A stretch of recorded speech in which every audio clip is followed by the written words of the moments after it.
Welcome to Mondays with Coach Rice. It's a brand new week, the sun's shining bright. A chance to cast your net, step into the light. Life's full of challenges, it's a winding stream. But with Coach Rice, you'll find your dream. Happy Monday. Welcome to Casting the Net once again. Mondays with Coach Rice, where we dive deep into the topics that matters most, which is your mental health and well-being. I am your host, Coach Rice, your professional certified life and health coach and mental health counselor. And I just want to give a warm welcome to my special guest, Steve Warmer, a dynamic leader, coach, and a John Maxwell-certified speaker and trainer. I am so happy to have you, Steve, today. And so, Steve, can you share with us where you're from and, what inspired you to take this particular career path? Martha, first of all, thank you for having me. It's my honor to be with you and your audience today. I'm from Memphis, Tennessee, and I've been married for 28 years to my best friend, and we have three teenagers, so you can pray for us. But 18, 16, and almost 14, so we're in the middle of life for sure. Ooh, I'm a full-time minister, and then I'm trying to get into the entrepreneurial space. And so that leads to some of your questions and where we're going to go today, I'm sure. Oh, absolutely. And so are we talking about, processing emotions, because sometimes, I don't think that's talked about enough. Mm. So, in your, decades of of leadership experience, talk to the audience about, processing emotions and what that looked like. I think it's fair to say that all of us, whatever there is on planet Earth now, 8.5 billion people, whatever it is, we all are going to experience pain emotionally in our time here on Earth. There's just no escaping it. Some people handle it better than others.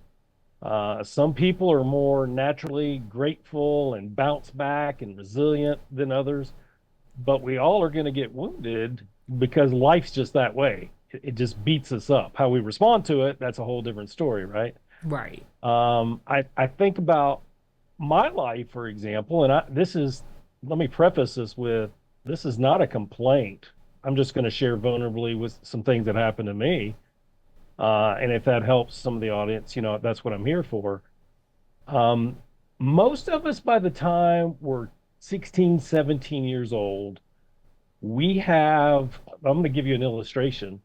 Hopefully you can see it with the blurred out screen. I have a glass of water there, and you can see there, it's almost to the top, maybe 90% full. And the glass represents our hearts, and the water in it represents our pain. Ooh. And so, like, if I was to empty this, and we don't have time for me to go into all the wounds that I've acquired, but we've all acquired them. I know for me, my parents got divorced when I was 2 years old. That's a significant amount of water, pain in your heart, right? Yes. There was a period of time where I didn't see my biological dad for a number of years. Significant pain. There was times he didn't show up for the scheduled visitations. Didn't call, didn't show up. I mean, I didn't know it as a young boy, but you realize these things later when you start looking at, why do I respond this way? Why do I act this way? Why do I script this situation? Why don't I trust these people over here?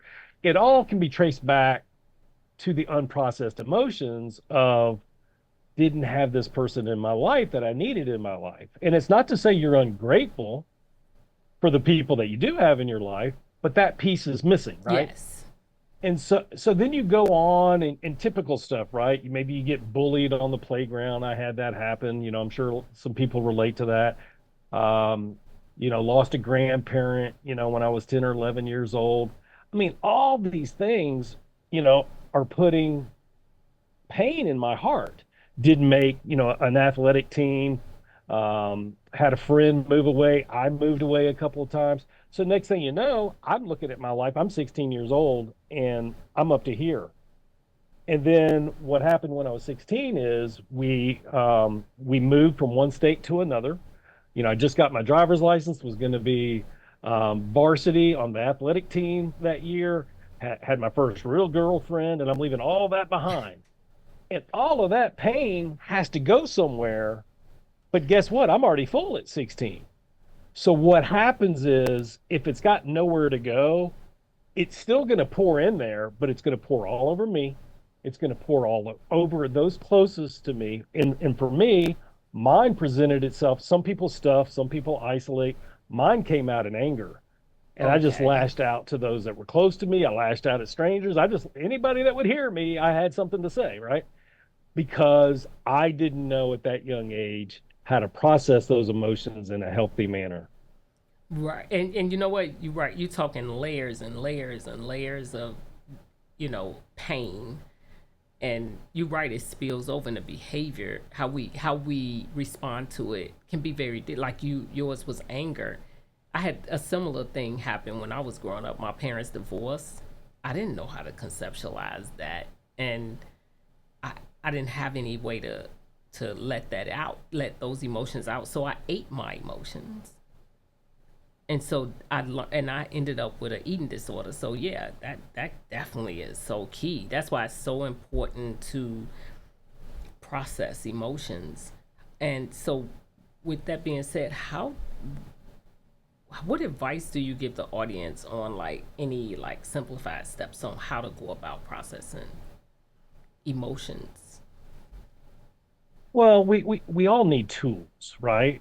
And I think the first thing is like, I mean, I just described to you what I described five or six things to you Right. that happened, from age 2 to age 16. I mean, I'm just skimming the surface, right? But the reality is there was a lot more. And, I don't mind saying I'm 55 years old. So these things that we're talking about, I think the last one I gave you, 16 years old, was 40 years ago almost. Right. So I've had other things happen and I still didn't have the tools that I needed. I didn't get the tools that I needed until I was 48, 49 years old. Now, you mature some, you learn how to communicate with people. For me, I became a Christian 20 years ago. All those things help, and having that new community helps. But I think people, first of all, don't like to talk about it. These, I know guys don't typically like Right. to talk about it much at all. Um, we like to like pick ourselves up by the bootstraps. There's no crying. You move on. This is just life. Some of those things are true, but some of those comments can actually be hurtful, because it's really repressing the need to be vulnerable, the need to say, you know what, I need a little help with this. Can you help me? I don't know where to look. I don't even know where the tools are to. I don't even know where to go find them, even if I did say I want some help. And we all know there's therapy out there, and I've had talk therapy off and on over the years, and it's good. Yes. But I think beyond therapy, there's additional tools, there's programs out there, and we just have to know where they're at. But here's the thing I say about tools, right? And I'm sure we'll get into this a little bit in our time, but I've got a lawnmower in my garage, but if I don't pull it out of the garage, that grass is still going to grow. So just you got to have the tool, but you got to consistently use it too to get results. Exactly. That is so true. What do you think about that term? I hear quite a bit is just let it go when it comes to Mm, unprocessed emotions. that sounds good in theory, but we don't do that. Right. And so if someone tells us that, there's a subtle message in that to me. I agree. Like, okay, they don't want to go too deep with me on this, and they just want me to let it go. And I still got some healing I need to do. I need to still apply these tools.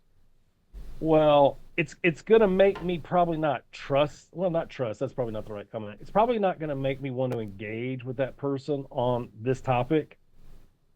And so there's one more possible avenue of help that I could be getting that I'm not going to get now. And so I'm going to walk away from that conversation saying, what's wrong with me? They're making it sound like it's so easy to let it go. So I don't think that was a very empathetic thing to say in the first place, which is more reflective of the person saying it than the person needing the help. But it's going to make me go away and feel like, gosh, what's wrong with me for them to say that? So I don't think it's very helpful at all. I don't think so either. And I think that when the person utilizing that as well don't allow themselves to have grace in their own personal life. Mm, And so they use it literally in their own personal life. Just let it go. I'm just gonna let that go. And so mhm. they spill it on other people, but it's not a very empathetic way of dealing with it. But it also is not allowing yourself to have grace as well. So you beat yourself up, and you got all of these emotions piling up till one day you're gonna trip over it eventually. Yeah, that's really good. And I think it depends on what it is too, right? Right. There's some things that are easier to let go than others. I think for me, like the older I get, especially with close relationships, is the thing that you differ on, say there's conflict, a disagreement, like the most important things, the relationship.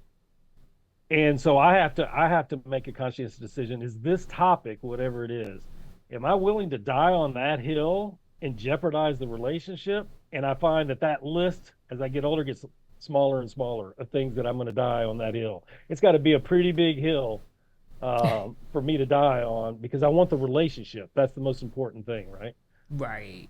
And so how do you coach your um, clients when it comes to like dealing with unprocessed emotions Well, I think I'll put on on a high my level? nonprofit. I'll put on my nonprofit hat for this one because it fits right up that alley. Okay. So I'm a director of a nonprofit called Hurt to Hope, and if we take the word hope and use it as an acronym, helping overcome painful experiences, which we've already established earlier, all 8.5 billion people on Earth, we all have them. So we have a process where we walk people through a workshop, and it depends on how we do it, but typically it's a day and a half workshop for about 10 hours. We do it like 3 hours on a Friday night and then all day on a Saturday with a lunch in between. And the teaching segments, depending on how we do them, there's at least 9 teaching modules, sometimes 10, and they all build on each other. And this is a faith-based program. So a lot of teachings from Job's life, Paul's life, and Joseph's life. And then sprinkled in between there, I think it's 4 times, we have some deep inner healing work that the individual does. These workshops, we never know how big they're going to be because sometimes they could be 3, sometimes they could be 30. You just never know. And then we have specialized groups we do them for too. We like to do them for churches. We like to do them for groups of ministers as well. But it can be done, just for a group of 10 people that are interested in doing it. So we typically split the group into smaller groups, and we have trained facilitators that facilitate that inner healing work. And it's absolutely mind blowing the difference between when they come in, and we have them document how they're feeling when they come in, and they don't tell us. They document 3 words to describe how they're feeling coming into the meeting, and you'll get stuff like cautious, anxious, weary, those kind of words. And then we say, just save that. And then at the end of the 10 hours, we ask them to write down the words that they're experiencing now. And it's like refreshed, hopeful, energized. And it's Nice. just night and day. And you can see how powerfully that the Lord worked in that 10 hours together. But it's really transformational work. We've had licensed therapists tell us it's equivalent to weekly counseling for Right. 6 months. Uh, at, at a fraction of the cost, needless to say, because that gets expensive if you were doing that, for 6 months. But I mean, that's the kind of credibility it has, and lives are being changed with it. But like you said, there's a process, and it's a tool. We're not the only tool. We don't Right. claim to be the only tool, but we are a tool that's been proven for a number of years now to help people. And so I just, if there's anybody out there really struggling with unprocessed emotions, I don't want you to feel like you're all alone, because you're not. There's people like myself and other people out there, Coach Rice, that want to be a resource for you, and you're not alone in going through this. Absolutely, Steve. I love what you're doing, and it's so needed. We really need um, people like us to help. It's helping the mental health field actually, because they're so clogged with so many clients that they get a chance to come see you, and you have a faith, not a faith based, but also an evidence based model that you're using for that. And that's what I love the most, because that's something that's a tool that the audience, if they need it, they can definitely reach out to you. I have the contact information in there. So Steve, tell us, like, what do what do you have going on moving forward? Well, I closed out 2024 strong. I wrote my first book 2 years, well, goodness, almost 3 years ago now. And I I I told one of my coaches, I said, she was like, I think you've got your next book in you. And I said, "No, I don't even want to talk about writing a book right now." And this was several months ago. And little did I know, that God knew, was I might not have the bandwidth right now to write a book, but I was approached about writing a chapter in a book, a Mm. co-author project. And that was with Jim Lutz and Jim Britt, as publishers of the Change series. So I wrote a chapter in the most recent edition of that, volume 22, and that came out several weeks ago. So it's still kind of fresh. So I'm really excited about that and the momentum it's given me going into 2025. I'm speaking at a virtual summit next week. I'm going to Dallas to updo my speaker reel next Nice. month, and then I just recorded a basically a faith in family type summit that's coming out in a few days. We've already recorded the material for it. So lots of good things right now. Just super excited. And then what I just described to you are workshops, our Hurt to Hope workshops. We've got a client in the Midwest, that's a specific group of people that we did our first workshop for earlier this year, that we're going to their annual conference. They've invited us to go to their annual conference here in a few months, and then they're bringing us back next year. We're trying to promote it. They're trying to help us promote it to be even more clients there. This is a leadership group. They recognize that their leaders need some healing, and so we're excited about helping those leaders to heal as well. I probably threw too much at you Oh, no, there. no, no, So that's perfect. No, that's what I wanted to know. And so that's what I love about, collaborating with like-minded people like yourself and others, and just to, let people know what's out there, because people don't know what they don't know, they won't reach for. And now they can reach out and see if it's anything that you can do when it comes to unprocessed emotions. It's important to process your emotions, because your behavior, it definitely shows in your behavior. And when you find yourself constantly talking about the pain, that's an indication that you might need to deal with it. And so a lot of times we constantly bring it up, because it's really daunting on our spirit, and we can't move forward in that type of state with, without getting those emotions, without dealing with those emotions. I had to deal with all of the emotions I was dealing with, and when things come up, I have to deal with it again, deal with other emotions. So mm, I just don't want things to be, you know, floating around in my mind that I need to process, because I lose creativity. And so, I'm so glad you said that. Um, I didn't hear you use the specific word, but the word that came to my mind as you were just describing that was unforgiveness. Yes. And I would say in the several years that I've been working with the nonprofit, that 80 to 90% of the people that come to us have a unforgiveness challenge, someone they need to forgive. And it's usually a parent or a spouse or a child, and it is eating them up inside, and it's affecting every other area of their life, not just that relationship. And I forgot who said the quote. Unforgiveness is like taking a spoonful of poison, drinking a spoonful of poison every day and expecting the other person to die. Yes. That's the perfect analogy. And So powerful, right? oh yes, oh yes. I always I always say don't let no one live rent free in your head. But That's right. but we have to take care of our mental health. And so thank you so much, Steve, for coming on. And those of you who feel like this show was a benefit to you, please do share the video to some of your loved ones who may need help in the area of unforgiveness, unprocessed emotions. I have Steve's links in the chat, in the comments, and also his link to the new book, and also other books that he has. Also, all his information is there. Love the work you're doing. Keep doing what you're doing. So grateful that you have decided to come on my show today and give my audience some wisdom. So thank you so much for that. Been wonderful. Thank you so much for having me. All right, you guys, we are signing off. We'll heal every heart. So join us now. Let's make life suffice.